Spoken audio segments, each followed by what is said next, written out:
Highlife is not just song, it's not just rhythm, but it's all of the things that we appreciate as a people. Highlife music and dance is a cornerstone of Ghanaian culture, originating from the 19th century. However, its evolution emerged from gramophone records produced in the early 1920s. Common instruments that find themselves in all the different streams. You could speak of the brass section, the horns, trumpets, trombones, saxophones. You could speak of the guitar, indigenous drums. You could speak of the drum set. You could also speak of the voice, the local way of expressing ourselves in singing. You could also speak of storytelling, especially with palm wine music. You could speak of that spontaneous expression that is found in our indigenous musical activities. Highlife derived from Osibi. Osibi is a rhythm that unifies people on the dance floor, and people hit the dance floor to free express themselves. The xylophone recording, which introduced the 10 performances with the Kumasi Trio on guitar, featured adaka and sang with castanets, and that made Highlife music and dance history with the ever first recording of Ya Aponsa in 3 versions.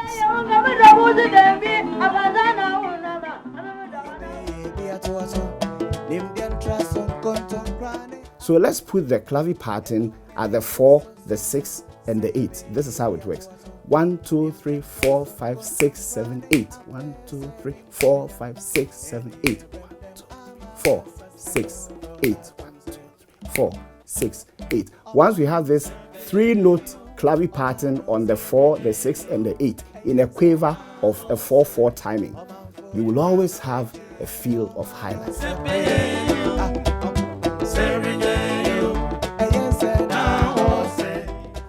Highlife has often been transmitted orally by experiencing. So musicians join bands. First they start off as packers, they carry their instruments and then they learn an instrument. And then they start writing the songs, then they join the performances. But then from the late 70s, early 80s, it started entering into the formal system. So for instance, here in Legon, we had ensembles. It was still informal, but in a formal setting. And then it led room to research. And out of that, we have a certain basic to say, okay, this is a way Highlife should be structured and taught. Right now, because of technology, brothers and sisters are adding funk, are adding reggae and all these things into the formations of Highlife now. But it is the same Highlife.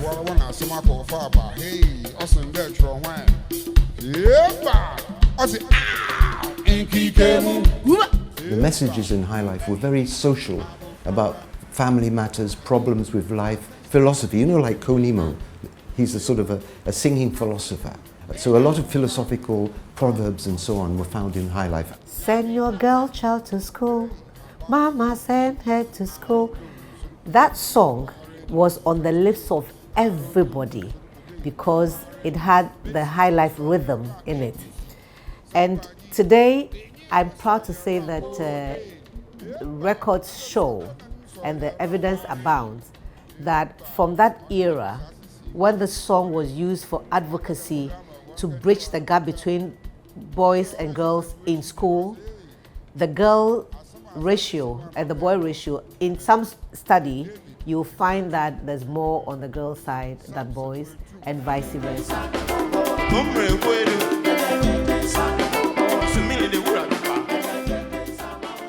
Just imagine you on your farm and you have somebody like Bessa Simon with his piano sitting there and singing Belembe. Your cutlass will be moving, you know, so swiftly and stuff like that. So music will always help in the sustenance,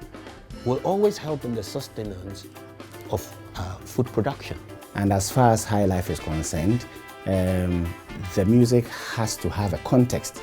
So there's nothing like just music for music's sake without a context, without content. And so, for instance, this is a song we did to pass on the message that we should desist from illegal mining. Listen to this.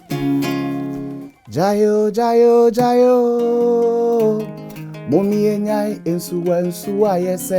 Highlife music and dance has also played a very important role in the area of health. I remember when HIV came, we used Highlife music to teach people about what they should do to protect themselves from the HIV virus. It's not on, it's not in. You can wait until marriage. You can wait until marriage.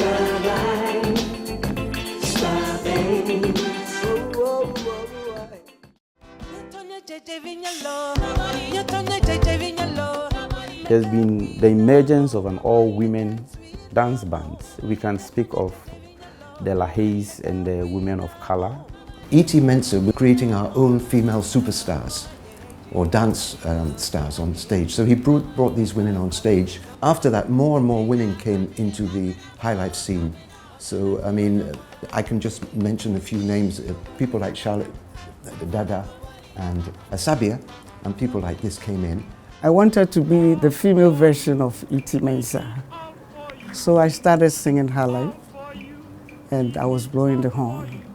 When I performed together with E.T. Mensah at the State House, we sang All For You. He said, all for you, Asabia, all for you. And I said, all for you, E.T., all for you. Then he said, I dey wait you, mama. And I said, I dey wait you, papa. And we sang together, I dey wait you, mama, oh, all for you. All for you, E.T., all for you. And that was the day he called me Queen of Highlife.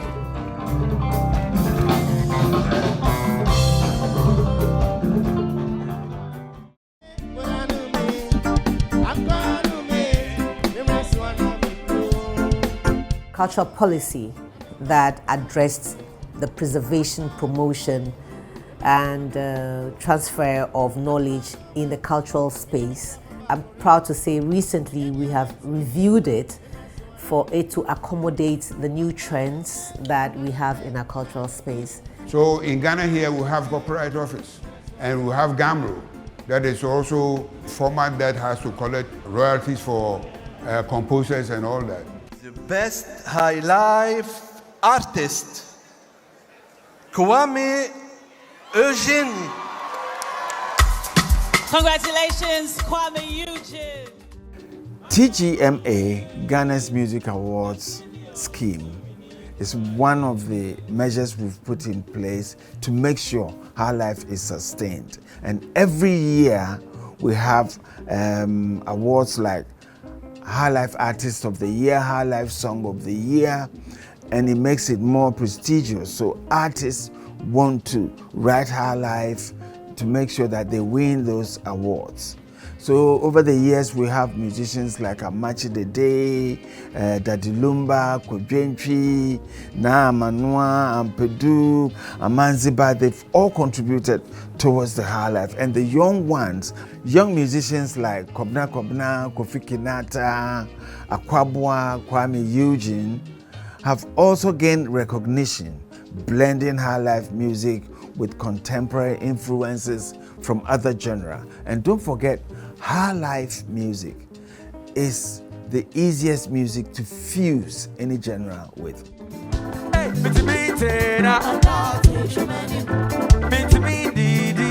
I humbly appeal to UNESCO to inscribe Ghana's Highlife music and dance on the representative list of intangible cultural heritage of humanity.